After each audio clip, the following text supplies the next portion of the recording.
बालेनजीको घरमा 2 वर्षको नानी छ। कम्तीमा पनि त्यहाँ पनि थुप्रै नानीहरू थिए होलान् हैन। अब त्यो स्थितिमा त्यसरी छोडेर हिँड्दाखेरिमा उहाँले आफ्नो छोरीलाई त्यहाँ राखेर पनि सोच्न सक्नु भएको भए हैन। अनि त्यसपछि अब त्यहाँ चाहिँ आमाहरू हुनुहुन्छ हैन, वृद्धहरू हुनुहुन्छ, गर्भवती हुनुहुन्छ, सुत्केरी हुनुहुन्छ। अब ती मान्छेहरूलाई त्यसरी 81 चाहिँ नि हैन विस्थापित गर्ने खालको कुरामा कम्तीमा पनि उहाँहरूलाई तपाईहरु बस्ने ठाउँ यो ठाउँमा छ।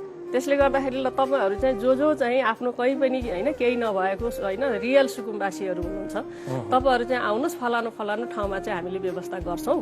त्यसले गर्दाखेरि तपाईहरुले चाहिँ हैन यो टेलिफोनमा हैन सम्पर्क गर्नुस् अथवा यसरी चाहिँ नि हैन हामीलाई सम्पर्क गर्नुस्, हामी सहयोग गरेर शिफ्ट गर्दिन्छौं। जोखिमयुक्त नागरिकहरू पहिले शिफ्ट हुनुहोस्, त्यो हिसाबले गरेको भएदेखि चाहिँ हुन्थ्यो। अब त्यो चाहिँ मलाई एकदम आइराखेको चाहिँ नि अब त्यो वृद्ध आमा बुवाहरू, त्यसपछि हैन यो चाहिँ अपाङ्गता भएका चाहिँ नागरिकहरू, त्यसपछि गर्भवती, सुत्केरी, बच्चाहरूको कुरो गर्दा चाहिँ अनि म कता उहाँको परिवारसँग नि रिलेट गरिरहेको थिएँ क्या।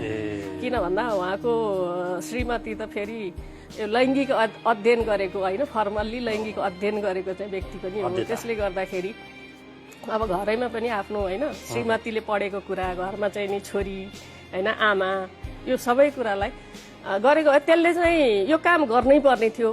तर अलिकति त्यो त्यसरी गरेको भएदेखि कम्तीमा पनि हिजो उहाँहरूलाई नै मत दिएको जो नागरिकहरू मतदाताहरू हुनुहुन्थ्यो, अहिले कतिपय चाहिँ हामीले मत दिएर गलत गरेछौँ भनेर 1 महिनामै भन्ने स्थिति जुन आयो, यो चाहिँ राम्रो संकेत होइन। किन भन्दा समग्रमा भन्दाखेरिमा नेपालमा यो कुनै पनि हैन निर्वाचन पछाडिको सरकार टिकेन भनेर नागरिकहरुमा जुन खालको निराशा छ, त्यो निराशालाई यो सरकारले चिरोस् र यो सरकारको ले गरेको गतिविधि भन्दा हामीले राम्रो गतिविधि गरेर मात्रै हैन हैन योसँग प्रतिस्पर्धा गर्न सक्छौं भन्ने खालको चाहिँ नि यो प्रतिपक्षीहरुलाई पनि त्यो सन्देश दिन सक्ने गरी चाहिँ काम गर्नु पर्छ र त्यसो गरियो भनेदेखि चाहिँ यो प्रणालीको स्थापना हुन्छ।